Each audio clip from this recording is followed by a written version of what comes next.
Isang mainit na namang usapin at pinakabagong balita mula sa iba't ibang sulok ng bansa. Sa ating programa, ating kikilatisin ang makabuluhang kaganapan sa ating gobyerno, lalo na sa politika.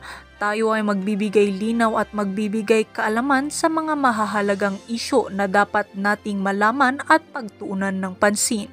Ito ay magbibigay linaw sa ating mga kaisipan upang maging wais sa pagboto sa mga susunod pang mga eleksyon. Isang makasaysayang hakbang ang inihayag ng dating Pangulong Rodrigo Roa Duterte kaugnay sa Quad Committee na pinamumunuan ni na Congressman Abante at Congressman Fernandez.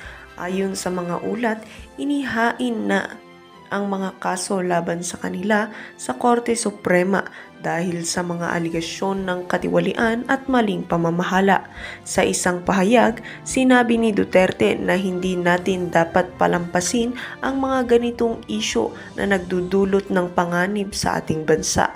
Ipinahayag niya ang kanyang determinasyon na tapusin ang mga gawain ng Quad Committee na pinaniniwala ang hindi nakikinabang sa mamamayan at nag-aatas ng hindi makatarungang paggamit ng pondo ng bayan.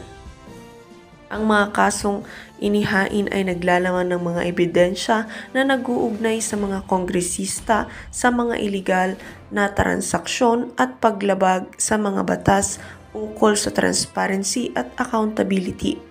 Ang hakbang na ito ay nagdulot ng matinding reaksyon mula sa publiko na nananawagan ng mas mahigpit na mga patakaran laban sa katiwalian sa gobyerno. Samantala, nagbigay ng reaksyon si Congressman Abante na nagmamasid sa mga kaganapan na wala raw siyang kinalaman sa mga paratang ng dating Pangulo.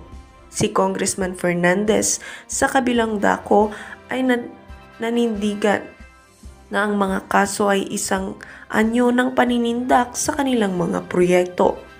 Ang mga susunod na hakbang ay inaasahang magaganap sa loob ng ilang linggo habang hinihintay ang desisyon ng Korte Suprema.